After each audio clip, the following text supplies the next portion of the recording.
Good evening, folks. It's Diamond with the Oppenheimer Ranch Project, bringing you a grand solar minimum update Friday, June 15th, 11:21 p.m. Mountain Time 2018. You're witnessing Sakurajima erupting for the 47th consecutive day in a row, this time VEI 3, sending huge volumes. This is the entire volume of all the steam and ash in Kilauea that you're witnessing here in just a few seconds. So the volume of this eruption and the magnitude is being downplayed by the mainstream. I'm only showing you a small amount of the last 47 eruptions in the last month and a half. This volcano alone is probably cooling the planet by 0.2 to 0.3 degrees C. Sakurajima is not done. It is increasing in its output, and there is a large VEI 4.5 coming from this volcano in the near future. So that's a heads up for the people in that way, in harm's way. Beautiful footage there. The eruption lasts for 10 minutes or longer. It is a major event, and we'll be talking about it in a second. Colorado's 416 fire grows to 33,000 acres, just 18% contained. Not a single house or structure destroyed.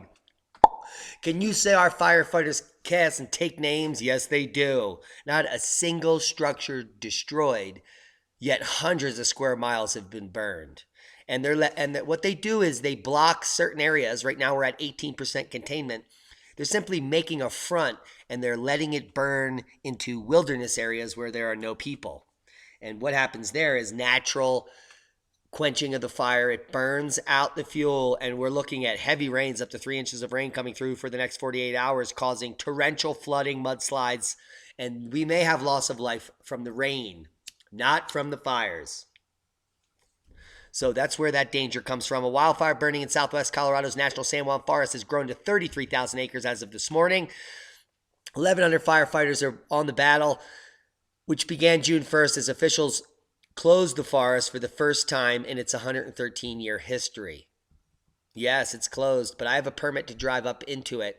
What I need to have in my vehicle is over 5 gallons of water, a shovel over 33 inches in length, and a fire extinguisher that has more than 1 quart of material inside. And I'm allowed to drive to my private property in the forest. Leah was up in the forest today and saw forest workers up in there monitoring certain areas in the more rural places. And we are on high alert in this area until the weekend, when the heavy rains will quench the fire starting tomorrow morning. Heads up! I can't wait. I just planted a bunch of seeds. The crops are up. And we were just reporting on Montana saying that it's going to be cold, but summer's coming. Well, this is Montana yesterday at 10,700 feet. They're buried. Yep, that's them clearing snow right before summer in Montana. I know it always snows in Montana, but not according to Al Gore. Beartooth Highway closed at Vista Point. We just showed you footage.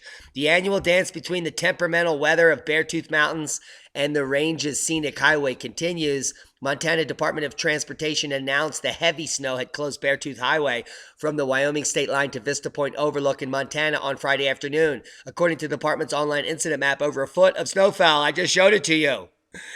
It's close to Long Lake, and that's because of a long winter that's extending into summer.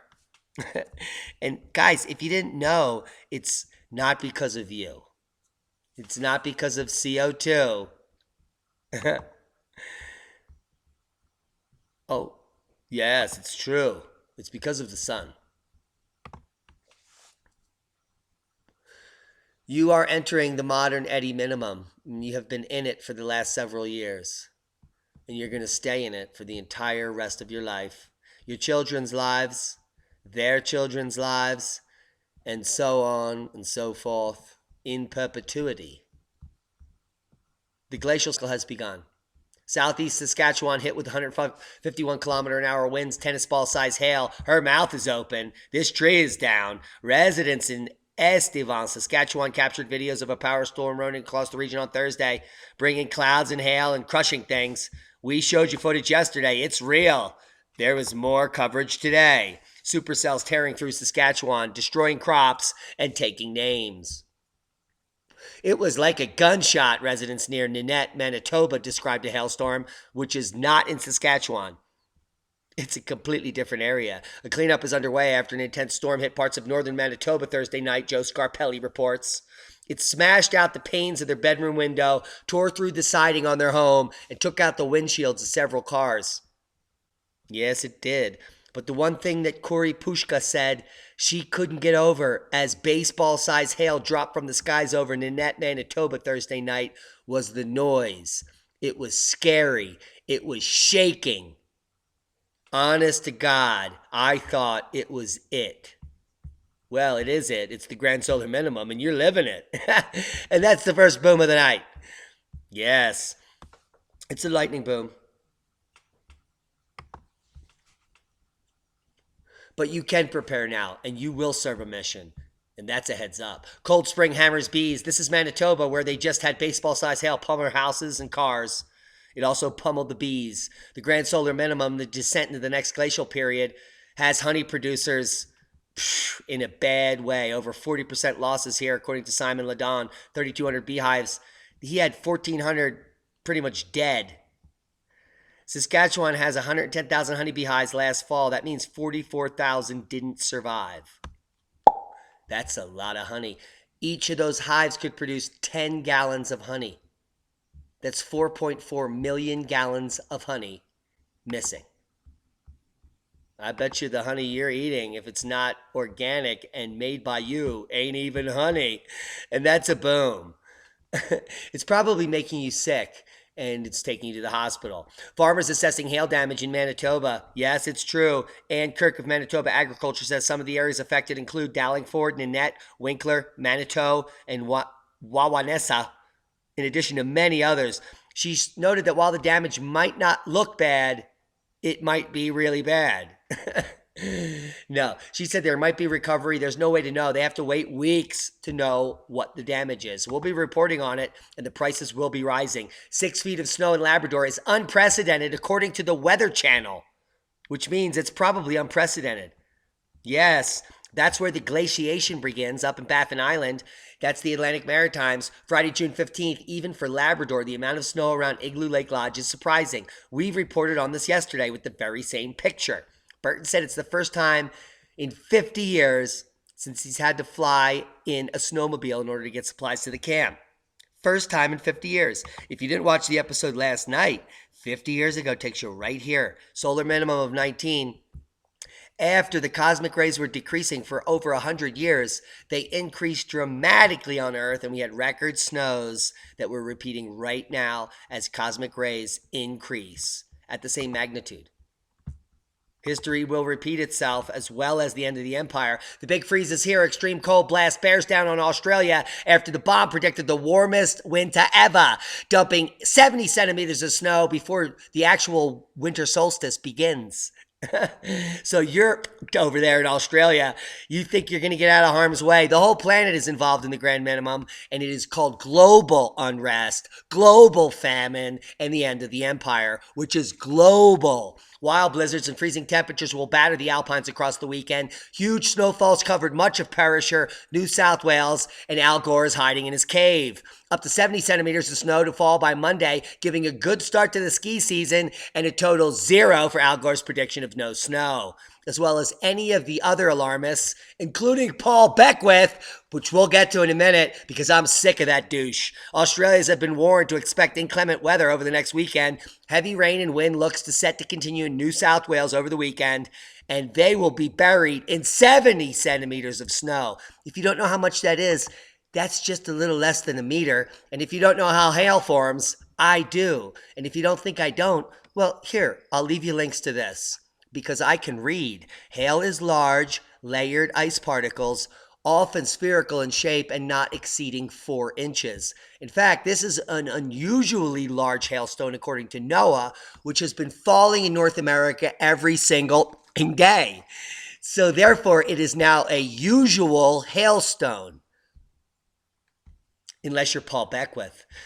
In a hailstorm, small ice particles that form above the freezing level, which occurs in a thunderstorm, collect raw rainwater, cloud water on them, forming a water shell that freezes. Now, if the temperature differential in the thunderstorm is greater because of global cooling, you have extremely hot air masses with extremely cold ones that are not normal, creating wide berths, wide ranges of temperature differential. This increases the hail size by allowing updraft and downdraft structures of the storm to become epic. And this is important in order to form hailstones that continue to grow because they get recycled several times up into the storm. The bigger the gradient in temperature, meaning from high to low, the bigger the hail. So as we descend into the grand solar minimum with the residual heat island effect left by humanity and solar maximum, which has left the oceans warm and everything else warm, as the stratosphere and atmosphere cools, we are going to have some violent outbreaks in the form of hail, which according to the Bible can reach over 50 pounds.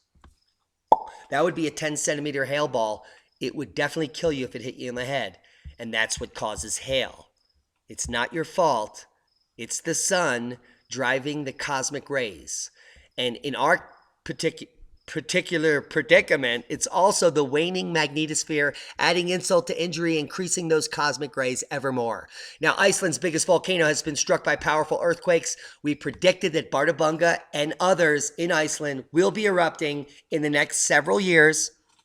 It's down to 2 years. So by 2020, we're going to have major eruptions in Iceland, causing more of the same types of chaos that the other eruptions occurred, which is minimal loss of life, but shutting down of air traffic and additional cooling of the planet due to those atmospheric and stratospheric aerosols being ejected up there, causing cloud nucleation, catastrophic flooding, and on and on and on. So an earthquake swarm is currently being engulfing Bardabunga, with 2 large earthquakes rocking the northern part of the volcano Thursday, June 14th.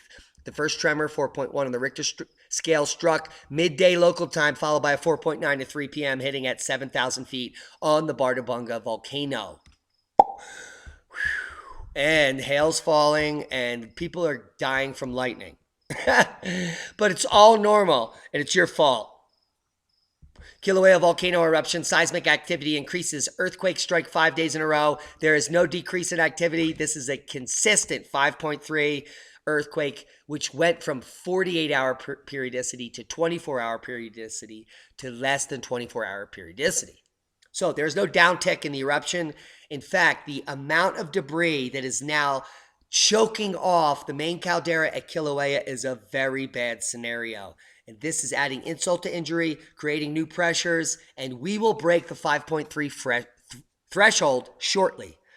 And it's just going to cause a period of time where the pressure can build. We've had so much activity of the main caldera collapsing over the last few days due to these tremors, and the tremors might actually be a result of the collapse, that what it's doing is completely choking off that vent where the steam was escaping. This is going to result in a large phreatic eruption at some point that ejects material into the atmosphere and stratosphere higher than the original one that went over 10,000 feet. I think it actually went to 30,000 feet. So we're looking at the next major eruption to go to 30,000 feet, clearing the new gigantic caldera at Kilauea. And that's my prediction. I'm sticking with it. Seismic update. Quakes of note, as we predicted with the Fiji earthquake 42 hours ago that occurred at 500 kilometers, we now have that expressing at the surface, 5.6 in Hifolo, Tonga at 10 kilometers, as well as a 5.5 kicking off in Sigavi, Wallace, Futuna. Now, this could be the end, but these are still coming. And whoa, wow, that just got away from me. Another thing we should be noting is that the center of North America is rocking. We have frac quakes. We have quakes associated with the New Madrid, and there has been an uptick. So in the last 7 days, there has been 9 earthquakes in the New Madrid region. So we're going to be watching if this continues to tick up. Earlier in the year, about 6 months ago, we were receiving 14 quakes in a 7-day period in this region. So we would want to see it tick above that, and then we would have some pause that we may see some activity at the New Madrid. So until we hit 20 quakes in a week here in the Appalachian region, which we are not even close, there is no worry for an imminent eruption on the New Madrid, as well as no imminent eruption or earthquake anywhere here in the western U.S. because we're looking at all magnitude one day. Let's look at 7-day all magnitude 2.5 and make an assessment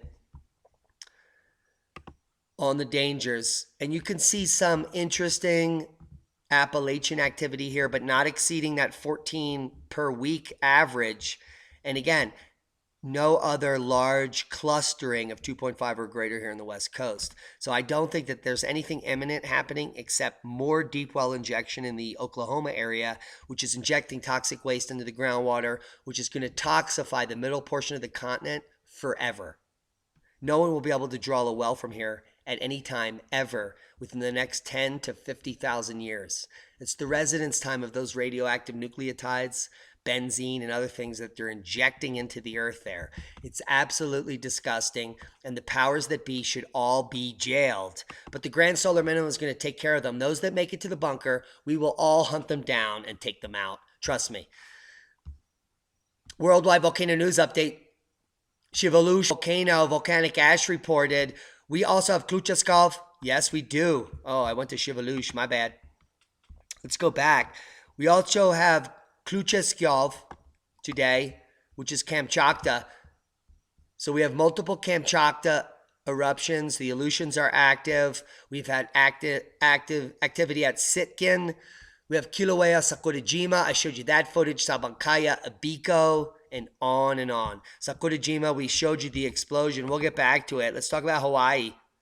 Now, thankfully, not all bad news is coming from Hawaii. This old head took a boat into the closed-off areas that are inaccessible to take care of his weed. I love this guy, and I never met him. On Halakamahina Hill, volcano survivors are salvaging their marijuana crop. This is multi-generational. He knows he has $10,000 worth of product here. He's a medical marijuana farmer. He's making people well, including himself. And he has nothing to lose and everything to gain by coming back here and protecting this crop. Dale Altman, 66, is the hero of the day. And that's a boom. And read the article. I mean, he didn't take this lightly. He says, that's why we didn't leave. It's taken a lot of work. We're not stupid. We thought this out. I came by boat to this now desolated piece of paradise that drew retirees like Altman and adventurers like his grandson to come and live under the shadow of one of the most active volcanoes in the world like idiots. And they got lucky. Yes, their high tunnel has not melted, and their pot has not been affected by the SO2. That looks like some pretty killer nug. Good job, Dale. We support you. Back to Saku. Let's look at some more footage of this amazing event, cooling the planet as we speak, and lingering for maybe years. I mean, these type of aerosols can linger forever. I mean, as forever being your lifetime. Life is short, live hard. If you're not living in the moment, you're worried about tomorrow or what happened in the past, you haven't figured it out. All you have is right now. You might not wake up in the morning after you see this video. So tell the ones you love that you love them, because I bet it's been a while since you said that. Sakurajima is erupting and more to come. Volcanic eruptions, extinction. Ancient eruptions wiped out life on Earth. That's not a shocking claim. That is the established science. Fellows of the Geologic Society push back over climate position. This has been going on since 2010. The nonsense is being felt in the souls of the geologists. And they're sick of it. Now, 33 of them have come forward after the original 43 fellows in 2010 said they're sick of this global warming nonsense. Now, the current 33 former fellows of the Geologic Society of America, no, the Geologic Society, this is in, I believe, England. But They're sick of it, and they say that they do not believe in anthropogenic global warming. They believe in climate change because climate change is a natural cyclic variability.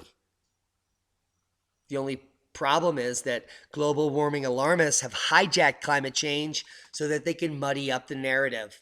It's a non-scientific claim by dogmatists and alarmists. They're now using climate change to describe linear warming of the planet that is your fault, anthropogenic. And none of the geologists are buying that shit. I didn't believe it in the 90s, and none of them are picking it up. They're picking up or putting down. Let's just put it that way. 6 ways volcanoes can benefit the earth. Yes, it's true. Volcanoes are our friends. They cause cooling, so they're going to save us from global warming. They make land. Without volcanoes, we wouldn't have new islands in the tropics.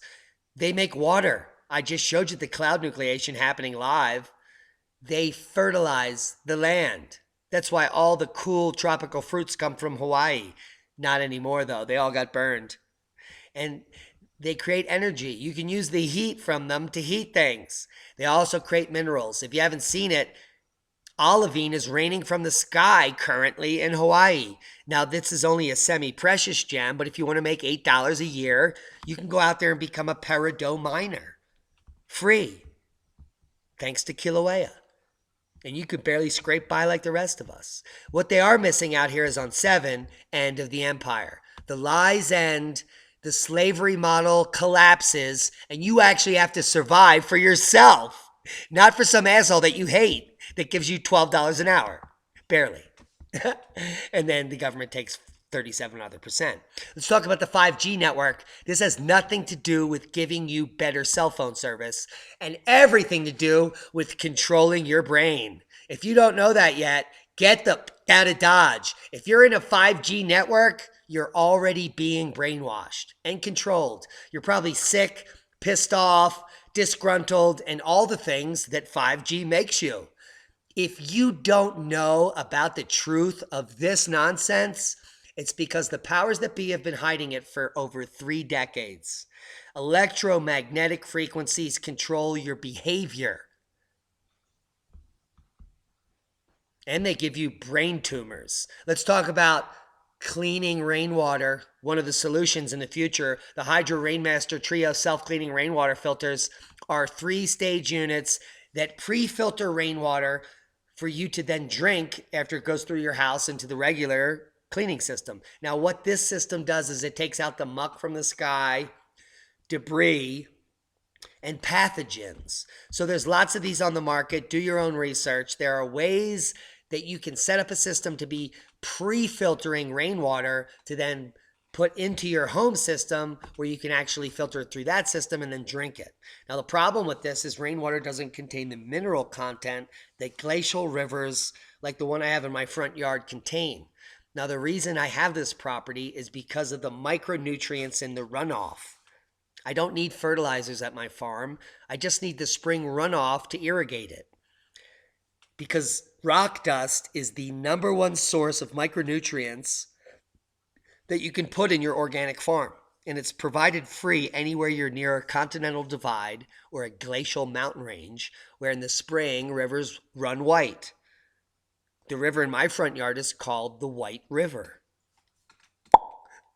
Do your homework and survive and thrive in the future. Let's look at the facts. Sea ice is at record highs here north of Hudson Bay. It's over 20 feet thick in this area, and it's summer, almost. And we have 15 feet of ice across the entire Arctic as we approach the summer solstice. From Russia to Canada. There are no ships coming through here anytime ever, which is why you don't hear anything in the newspapers. 3 months ago, they claimed that the Northern Passage was going to be ice-free and everyone's going to make $1 billion. There are no ships moving anywhere in the Arctic. The ones that come up in here get stuck and they're sitting there currently. Multiple ships from navies and shipping lanes are stuck in the ice because they believe the lies of the global warming alarmists and they sent ships up there like idiots. Just like Paul Beckwith. He put out a video today claiming that there's going to be no Arctic ice this summer. Well, unless the Arctic heats up to 4,000 degrees Kelvin, there's going to be ice completely across the Arctic all summer. Paul, you should have looked at real data coming from the DMI, the Danish Meteorological Institute, where you can get the facts that the current Arctic sea ice volume is at 20-year highs. Yes, those are the facts. Arctic sea ice is hitting the multi-decadal average. Paul, did you do your homework? I don't think so. Because also, I want to point out something that's happening that's also unprecedented. The Greenland ice sheet is gaining ice at over 70 gigatons per day right now. When every other year in the past 40 years, it has been losing ice, it is now gaining ice this year. In the summer, which would happen during a glacial period. As we descend into the next glacial cycle, Baffin Island is where the ice builds, and Greenland is the second place. So we're seeing the ice build on the Greenland ice sheet now, May into June. And it should continue to build and remain well above the multi-decadal average as we go further into the glacial period, which you in your lifetime can just call the grand solar minimum. Proper prior planning prevents piss poor performance. Guys, I hope you got something out of the video. Times are changing.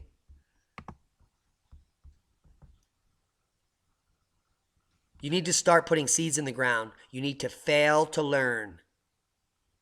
If you don't know where to start, keep watching these programs and eventually something will shock you. Be safe, everybody. It's about to hit the fan.